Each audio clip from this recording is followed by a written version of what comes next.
It's another one. But for a change, as in a change from the previous one, maybe from the same board and have the same style of presentation, but this is a chemistry exam.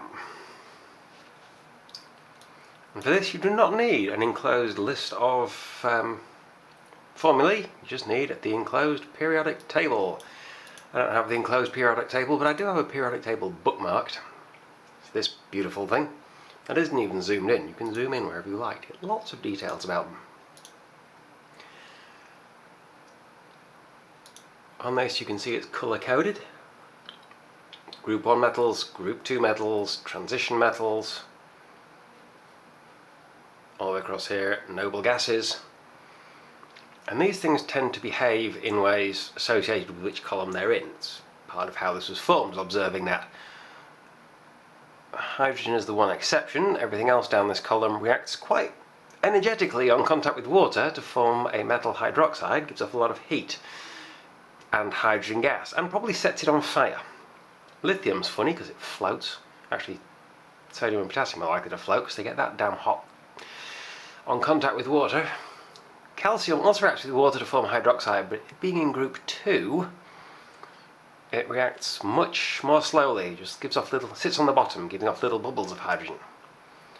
These all behave however they behave. I got so sick of learning the colours and oxidation states of all of these things. And over here you have a bunch of things that all behave pretty much the same way, although boron and aluminium are the only ones you're likely to meet. Maybe gallium. All of these. Carbon forms a tetrahedral crystal called a diamond. Silicon forms a tetrahedral crystal structure, only it has an oxygen in the middle of each joint. It's commonly known as glass or quartz or sand. Germanium probably does too, but again, further down here you get the rarities. Then you have tin and lead metals, quite dense metals, quite soft metals, rather different from carbon. Nitrogen, phosphorus, arsenic, antimony, those are toxic.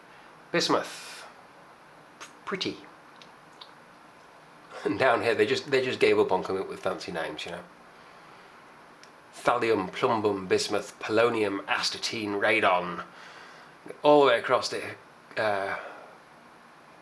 Darmstadtium, named after Darmstadt, where it was presumably discovered, or first identified.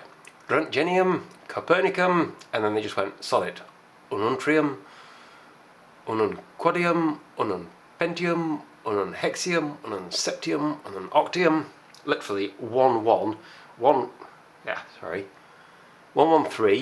or 114, 115 or 116, 117 and 118 eons. On each of these you can see a number at the top. For example, hydrogen 1.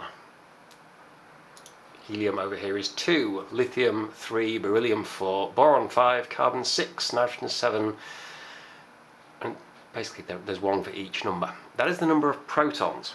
That defines which element it is and how it behaves chemically. A proton has a positive charge, because charge is the wrong way around. An electron has a negative charge. A neutron is actually a proton plus an electron and has neutral charge. Funny that. Neutron having a neutral charge. Convenient. Makes it easy to remember.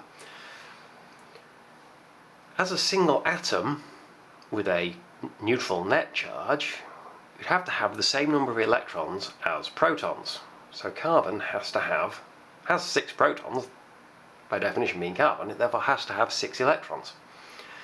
Nitrogen, to be neutral, has to have 7. Oxygen has to have 8, and so on. But electrons don't just form a cloud around the atom, they form shells, orbitals. 2 in the inner one, 2 as in helium, 8 in each subsequent one. So an atom with 1 complete shell and no spares has 2 electrons, like helium. An atom with 2 complete shells and no spares has 10, like neon. An atom that has 3 complete shells of electrons has 2 plus 8 plus 8 equals 18, like argon. And no spares. helium, neon, argon, krypton, xenon, radon and ununoctium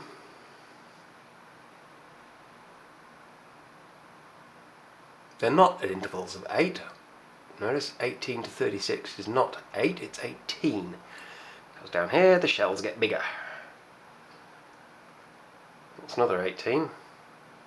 That's 32. And that's 32. All of these getting inserted is why it jumps from 18 to 32. All of these things get inserted just there, all of these get inserted just there. If you go one left, these are noble gases. Why? Because in atomic form they have a complete outer shell. And that's the most stable condition. A complete outer shell is stable. So having a complete outer shell, they're already in the low energy state and they don't react with anything to get to a lower energy state. So they don't react, they just sit there being atoms. Which is why they're called noble, because nobles just sit around, being as they are, quite happy, not feeling the need to bother with anybody else's problems. If we come one to the left of it, we get fluorine, chlorine, bromium, iodine, astatine. Each of these is 1 electron short of a full outer shell. Each of these would be in a lower energy state if it gained 1 electron from somewhere and had a full outer shell like its neighbouring noble gas. One space far to the left, this group, each of these would be in a lower energy state if it gained 2 electrons from somewhere. If you add an electron to fluorine, you then have 9 protons, 9 positive charges, 10 electrons, 10 negative charges, net charge -1, so you would get F-, a fluoride ion. Chlorine would be 17 protons, 18 electrons, so you get Cl-, a chloride ion, and so on. Oxygen would be 8 protons, 10 electrons, so you get O2-, and so on down here. By the time you get this far, you don't just add 3, these things tend not to become nitride, carbonide. They tend to form more complicated shapes. Across to the other side, looking at these, lithium has 3, which is a complete shell of 2 plus a spare one. It could get to a lower energy state by getting rid of that one, sending it to another atom, such as fluorine over at the other side. So you would get a lithium ion, it's Li+, with 3 protons but only 2 electrons, so +1 negative charge. Beryllium has 4 protons, 4 electrons. The nearest full set of shells would be just 2 in the inner and no second shell at all, leaving it with 4 protons, 2 electrons, so a +2 negative charge, Be2+, a beryllium ion. Same down here, Na+, Mg2+, sodium and magnesium ions. Potassium goes to K+, calcium goes to Ca2+, etc. And then across here we have transition metals which do whatever the heck they feel like because they're weird and they're only put there to really annoy students. What have we got? Iron can go to 2+ or 3+, sitting there in the middle, but it's acting like it's here or here.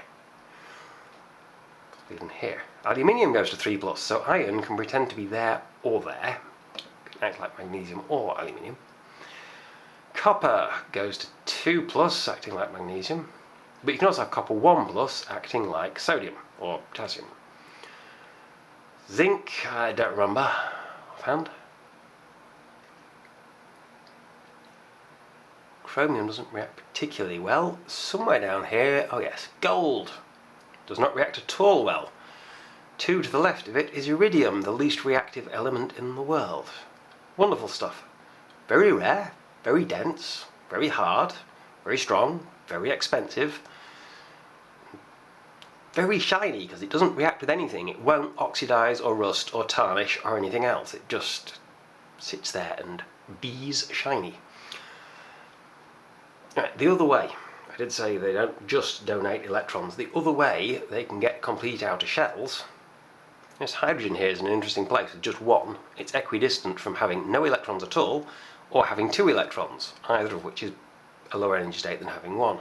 So it can either give away that electron to something else, like fluorine, form hydrogen fluoride, become H plus F minus, or hydrogen chloride, H plus Cl minus, or whatever down here, or pair up with another hydrogen to each give one electron to something,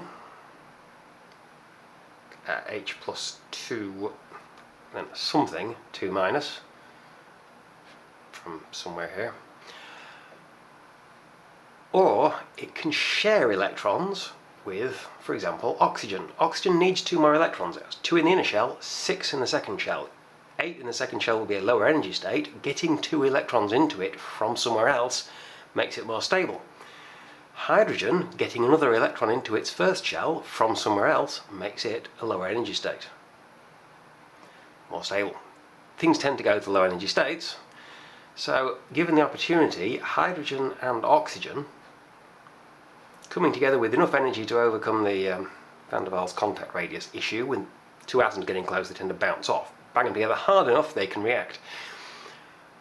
That 1 electron from hydrogen and 1 of the oxygen's 6 outer electrons become a pair in the overlap of the hydrogen atom's first shell and the oxygen atom's second shell, where they are in both. Another hydrogen atom on another side of the oxygen does the same thing. It's not the opposite side, they're 109 degrees apart. 2 points in a tetrahedron, roughly. The oxygen then has 2 electrons of its own in its inner shell, its other 6 electrons and 1 electron from each of 2 hydrogens in the outer shell, second shell, making 8. That's a complete shell, so it's a low energy state, so it's stable. And each of 2 hydrogens has 1 electron of the oxygen's second shell and its own electron in its first and only shell. So it's got a complete shell, so it's in a low energy state and stable. And you have 2 hydrogens and 1 oxygen forming a molecule, H2O, water. You can do something similar with carbon, but carbon has 2 in the inner and only 4 in the outer, so it needs 4 more, not just 2 more. So it gets 4 hydrogens around it. You will get CH4, which is methane. Again, in a tetrahedral arrangement. Anyone who's seen a 4-sided die, as used in Dungeons & Dragons and various other games, that's a tetrahedron. Carbon in the centre, hydrogen at each point of it. That's the shape of methane. Carbon can also share 1 electron with another carbon. You get 2 carbons side by side with 1 electron of each in the overlap of their second shells, and then 3 hydrogens on each of those carbons. Again, tetrahedrally, so you have 3 hydrogens, 1 carbon, the next carbon, another 3 hydrogens. That's ethane. Stick another carbon in the middle with just 2 hydrogens on it, and you have 3 hydrogens, carbon, a carbon with 2 hydrogens, a carbon, 3 hydrogens, which is C3H8. Don't at me. Propane. Stick another one in the middle, 4 carbons covered in hydrogen, butane. You don't have to share just 1, you can also share 2 electrons each way. Oxygen and another oxygen can share 2 electrons of the outer shell of each oxygen, forming pairs at both sides, in 2 different parts of the overlap of those outer shells, forming a double bond. There are 2 shared pairs of electrons. You get O2, gaseous usually, liquid oxygen, only if it's in a rocket, right? Or on a very cold moon somewhere out there. But oxygen in molecular form, pure oxygen, that was the word I was looking for. Nitrogen can do the same, but as it needs 3 electrons, not just 2, you get triple bonded. Carbon can actually bond to nitrogen, that's cyanide. Think of the molecule, get really clever, link 6 carbons around in a hexagonal shape, so that each carbon is linked to 2 others. Have 1 oxygen on each carbon, and then 1 hydrogen on each carbon and 1 hydrogen on the other end of each oxygen, and you have C6H12O6, which is glucose, also known as sugar. Anyway, I'm giving a tour of a periodic table, and I was supposed to be looking at an exam paper. Does it say how long is allowed for this? I did wonder last time. 1 hour and 45 minutes. So I better be able to get this done in less than 3.5 video lengths. Yeah, I think I can manage that.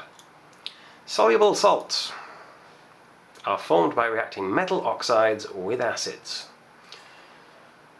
So something like iron 3 oxide, rust, reacted with something like hydrogen fluoride would give you iron fluoride, a soluble salt, and water. Give one other type of substance that can react with an acid to form a soluble salt. I'm going to just say a metal. You know, it doesn't have to be iron oxide, it could just be iron. Or potassium. Now that's a metal. It's a nice soft metal. It's very briefly shiny after you cut it, but quickly oxidizes.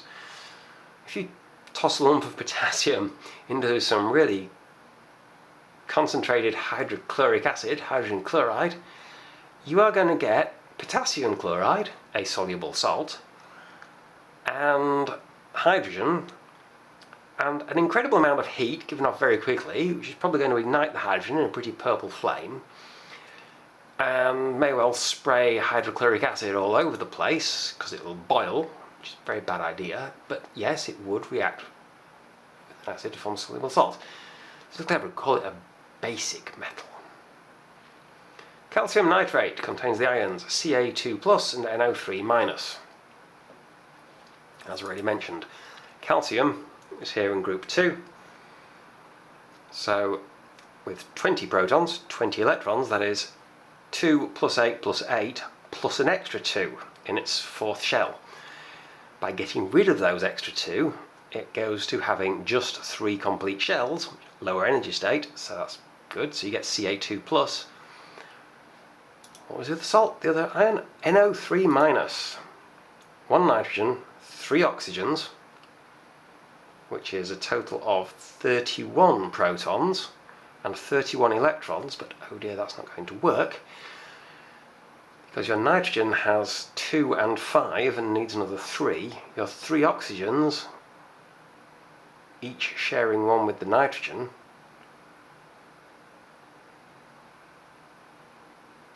should work.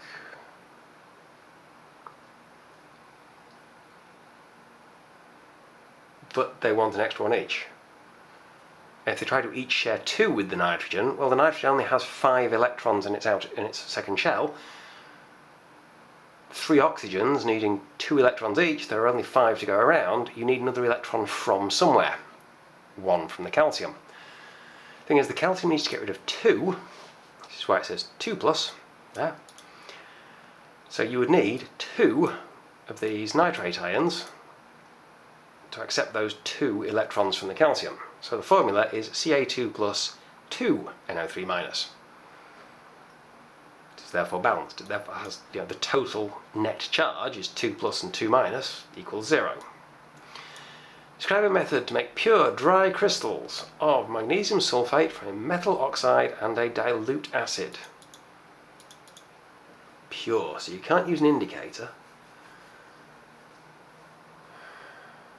Magnesium sulfate.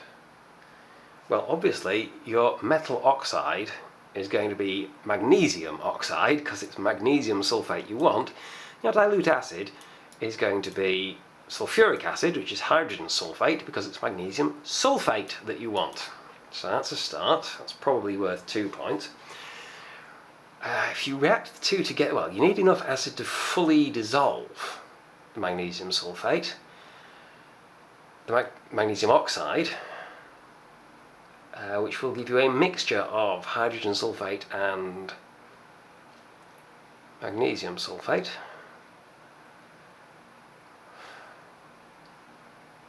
How do you get rid of the hydrogen sulfate?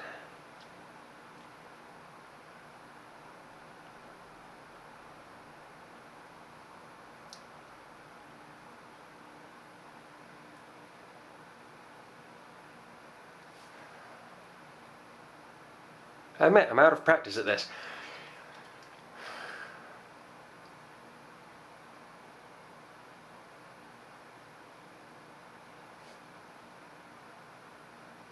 actually magnesium oxide is a powder.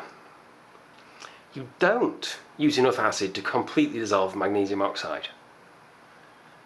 You keep adding magnesium oxide to the dilute sulfuric acid until no more will dissolve. At that point there's no hydrogen sulfate left that you need to get rid of. And why has it got an F in sulfate? Sulfur is spelt with a PH in England. Right, you would then have an aqueous solution of magnesium sulfate and magnesium oxide powder in the bottom of it, which you can strain through a filter paper to get rid of the powder, leaving you with just magnesium sulfate solution, which you can then just boil dry. Stick it in a drying oven, you'll end up with crystals forming on the inside of the beaker, which might not be where you want them, but hey.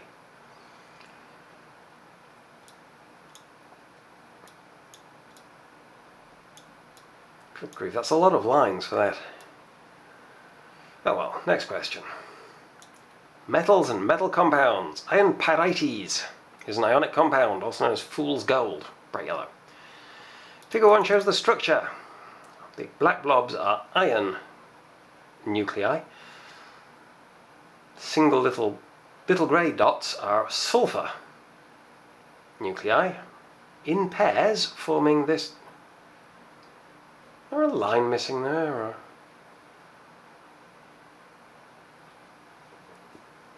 That's a really weird way of drawing that. It's a weird sample size of it to draw.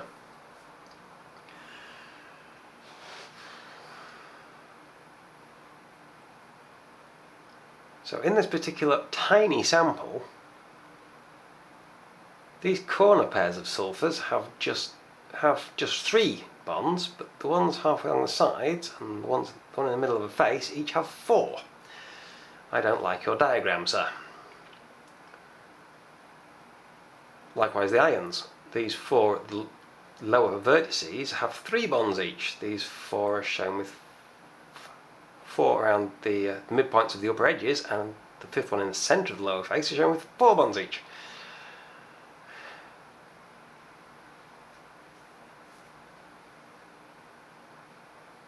And it really looks like there ought to be a bond down there. However, they're not bothered about the number of bonds here for this question. They want the formula, and what we have here is just 2 layers, each of which contains rows, each of which contains alternating iron and pair of sulfur. So it is just FeS2. Write Fe like that, write S like that, and then put a little 2 after the S to indicate that there are 2 of them. Use figure 1. Yeah. An atom of iron is represented as 5626 Fe. Yes. Number of protons, neutrons, and electrons in this atom of iron. Note the funny pronunciation.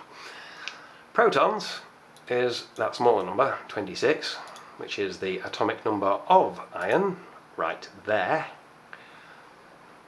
This thing here is the relative atomic mass, 55.845. This number is the atomic mass number. It's not quite the same, because neutrons and protons don't have quite the same mass. But that is the total number of neutrons and protons in the nucleus. 56 minus 26 is 30, so it is 26 protons, 30 neutrons. Because it is an atom, not an ion, of iron, the number of electrons must equal the number of protons, so again 26. Iron is a transition metal. That's what I hate about it. Sodium is a group 1 metal. Give 2 differences between the properties of iron and sodium. Iron reacts with water much more slowly and has more oxidation states available to it. There we go. Nickel is extracted from nickel oxide by reduction with carbon. Reduction, opposite of oxidation. Oxidation is adding oxygen to something, reduction is taking oxygen off. That's a bit crude. Oxidation is taking electrons off a thing, really. Taking it from putting it in a higher charge state, remembering that charge is the opposite of electrons because it's the wrong way up.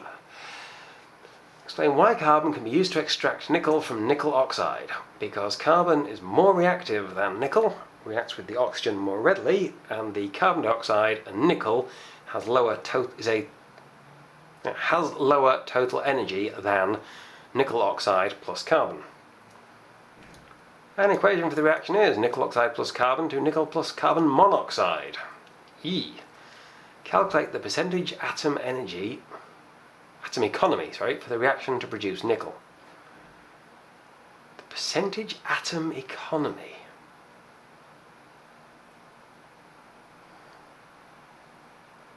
The hell?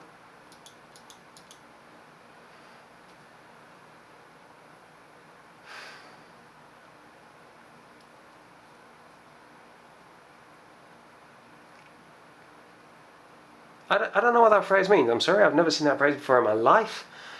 I'm assuming that, based on the fact they gave us the masses, well, why is there a dot there? Why is there just a lone full stop or decimal point or some such thing there? That's weird. That they want the percentage of the input mass that comes out as the desired product. So this would be 59 is your output, divided by open bracket 12 plus 75 close bracket equals, for this you should have a scientific calculator. Yep, there's a .exe for that. 59 product divided by, can't reach the bracket key from here, 12 plus 75 input is that much, which to 3 sig figs is 0.678. But they want a percentage, so it is 67.8%. Percent sign there to remind you. Chemical reactions can produce electricity. Figure 2 shows a simple cell, not the kind of cell in which Nathan Oakley is likely to find himself if he keeps slapping kids around, but a cell. 2 electrodes, an electrolyte and a voltmeter. Which of these combinations would not give a 0 reading on the voltmeter in figure 2? Well, copper and copper would because they're both the same, zinc and zinc would because they're both the same, copper and zinc in pure water would because pure water ain't much of a solvent or a conductor of electricity, copper and zinc in sodium chloride would give you a non-zero. So tick that third box there. One of them is more reactive than the other, so one will dissolve more readily than the other. When it dissolves, it is losing electrons which get pushed through that electric circuit and the voltmeter to the other electrode, where they necessarily go onto sodium and pull it out of solution, where it immediately reacts with water to form sodium hydroxide and hydrogen. So what you will get will be hydrogen bubbles coming off the other electrode. Alkaline batteries are non-rechargeable. Why do alkaline batteries eventually stop working?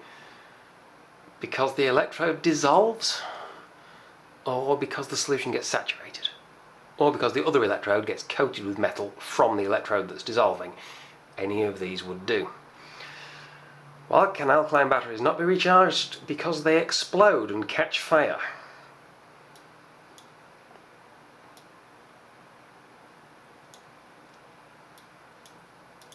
And that's 29 minutes.